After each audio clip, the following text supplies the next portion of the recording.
Bonjour, alors Schneider Electric vient de donner ses résultats en bourse, le résultat du premier trimestre 2025. Donc on va analyser un peu les chiffres de l'entreprise, ses perspectives, sa visibilité, et puis les graphes évidemment qui nous donnent un indice sur la réaction du marché, et si ça peut être intéressant ou pas de se positionner à plus ou moins court terme sur la valeur.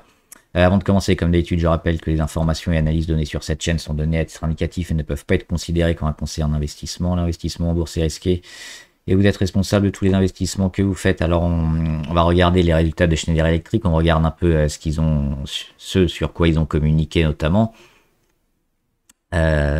Sur notamment l'évolution de la marge d'exploitation qui sera sensiblement plus faible qu'initialement prévu. Donc là, c'est plutôt quelque chose de mauvais. La fourchette la prenait, cette marge d'exploitation entre 19,2 et 19,5. Et la nouvelle, elle est entre 18,7 et 19. Donc on voit qu'on a un peu rogné. Et on tablait plutôt sur du 19,3, entre les 19,2 et 19,5. Donc quelque chose d'assez moyen sur les perspectives à venir sur Schneider. Au niveau des ventes, c'est la même chose. La direction a fait état d'un chiffre d'affaires en hausse de 7,4% en organique sur les 3 premiers mois de l'année, notamment grâce à l'Amérique du Nord. Mais à 9,32 milliards d'euros, ce résultat est en dessous des attentes des analystes qui tablaient en moyenne sur une croissance du chiffre d'affaires de près de 9% à 9 milliards et demi. Et on va voir les chiffres de Schneider Electric. Prévoyait environ 9,6. Ça dépend du consensus. Environ, c'était selon les analystes. Et on fait 9,33. Donc on prévoyait 9,62. On fait que 9,33. Là, on est à moins 3% quand même par rapport à ce qui était prévu. C'est quand même un peu moins bien. Comme souvent, le 4e trimestre 2024 était plutôt bon. On l'a vu sur beaucoup de secteurs, sur beaucoup d'actions. Donc ça, c'est pas surprenant. On fait moins bien. Et donc, des chiffres d'affaires un peu en baisse, une marge en baisse, on va voir que ça a été largement vendu, mais on regarde par rapport au premier trimestre, notamment de l'année dernière, premier trimestre 2024, c'est ça qui nous intéresse, pour comparer ce qui est comparable finalement, parce que généralement on compare premier trimestre de l'année dernière avec le premier trimestre de cette année, etc., même si on compare aussi avec les précédents, et on fait ici 8 milliards 61, et là on fait 9,33. On voit quand même qu'il y a une augmentation plutôt intéressante sur la part de Schneider. Et ça n'a pas été extrêmement apprécié malgré tout. Alors on a bien fini l'année. On fait quand même 9,33. Donc moi je trouve que les chiffres sont un peu sont loin d'être mauvais sur Schneider Electric. D'autant qu'on a eu, on le sait, la petite panique avec DeepSeek, avec la mise entre parenthèses des data centers. Et c'est là où on peut peut-être progresser par la suite. Alors là, les investisseurs ont clairement lâché, on va le voir après en graphe Schneider. On peut regarder aussi les ratios sur Schneider Electric. Et là, c'est plutôt intéressant aussi parce qu'on voit le PER notamment, cours sur bénéfice, on est à 26 quand l'industrie est à 30. Donc on voit qu'on est loin d'être survalorisé au niveau de Schneider Electric. On est plutôt même en dessous. Et on peut regarder la marge. 42, 41, donc on est un peu au-dessus. Marge d'exploitation, c'est pareil, 17 contre 15 pour l'industrie. La marge bénéficiaire nette, on est à plus de 10, on est à 9 sur l'industrie. Donc finalement, on a une valeur qui se paye un peu moins cher et qui a des résultats un peu meilleurs que son secteur. Ça peut être surprenant, et ça nous annonce peut-être que la valeur est pas forcément cotée à sa juste valeur, justement. DeepSeek, on en parlait, c'était ici.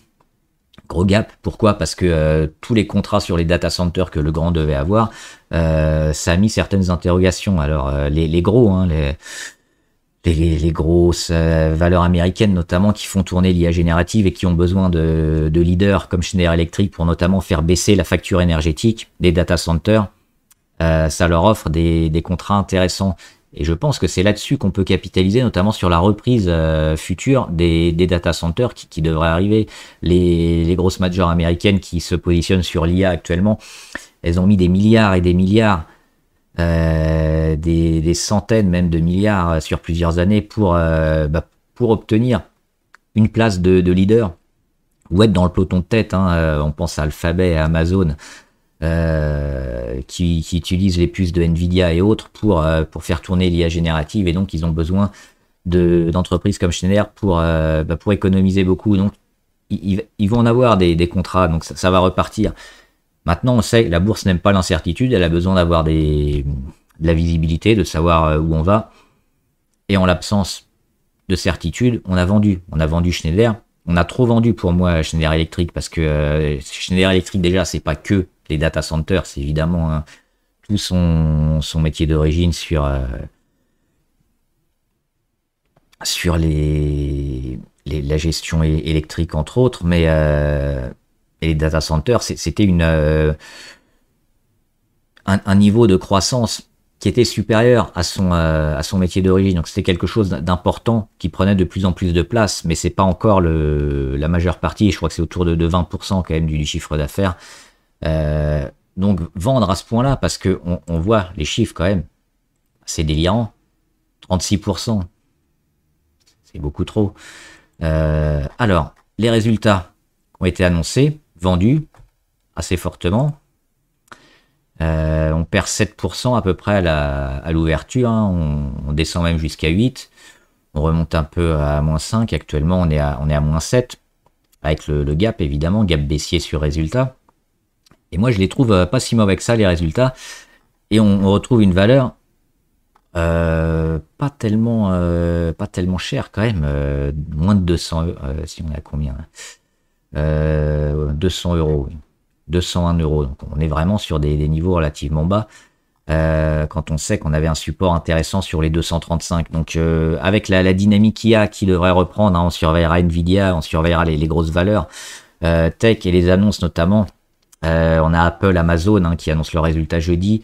Tous les annonces aussi sur les investissements d'infrastructures intelligence artificielle devraient profiter à Schneider. Donc ce qui nous manque actuellement, c'est peut-être le momentum.